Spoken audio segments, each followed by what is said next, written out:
Apple Magic Keyboard ve Logitech MX Case gibi klavyelere bir dünya para ödemenize gerek yok. Üçte biri fiyatına Keychron B6 Pro al. Tasarım olarak MX Case ile birebir aynı ama fiyatı onun üçte biri civarında. Gelin cihazı beraber kutusundan çıkaralım. Kutunun içerinden klavyenin kendisi, Type-C bağlantı kablosu, 2.4 GHz USB dangle'ı çıkıyor ve bir de Type-C'den USB'ye dönüştürücü adaptör çıkıyor.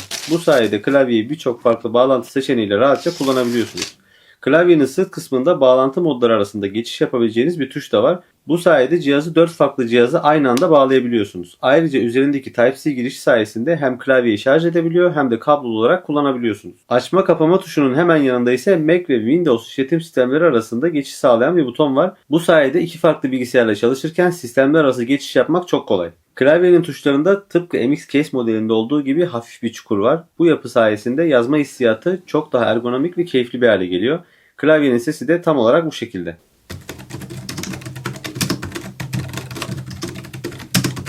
Toplam 623 gram ağırlığa sahip olan klavyede 800 miliamperlik bir batarya bulunuyor. Fabrika verilerine göre günlük 5 saatlik kablosuz kullanımla 8 aya yakın bir pil ömrü sunuyor size. Cihazı yükseltmek için alt gövdeye üçgen bir çıkıntı eklemişler fakat uzun süreli kullanımlarda bu yükseklik bazılarına biraz az gelebilir. Klavyenin üzerinde hayatı kolaylaştıran pek çok fonksiyon tuşu var. Bu tuşları kullanarak pencereler arasında geçiş yapabiliyorsunuz. Çoklu görev ekranını açabiliyorsunuz veya direkt hesap makinesine ulaşabileceğiniz bir tuş da var. Ayrıca üzerinde bir adet F13 tuşu mevcut. Buraya da dilediğiniz kısa yolu atayabiliyorsunuz. Klavyenin en güzel özelliklerinden biri, klavyeyi kablo ile bilgisayara bağladığınızda bilgisayarınıza hiçbir program yüklemeden tarayıcınız üzerinden cihazı baştan sona özelleştirebiliyorsunuz. Buraya yazdığım siteye giderek yazılıma erişebilir ve istediğiniz tuşa istediğiniz görevi atayabilirsiniz. Bu yazılımda toplam 4 tane katman bulunuyor.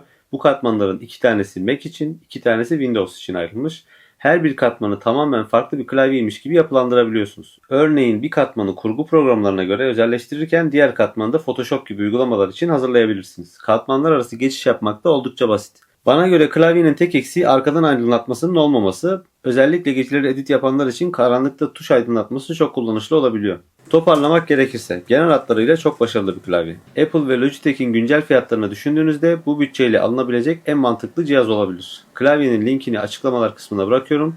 Oradan güncel fiyatlarına ve diğer teknik detaylara göz atabilirsiniz. Peki siz bu klavye hakkında ne düşünüyorsunuz? Merak ettiğiniz tüm soruları yorumlar kısmında yazabilirsiniz. Bu tarz içeriklerin devamı için videoyu beğenmeyi ve kanala abone olmayı unutmayın. Bir sonraki videoda görüşmek üzere.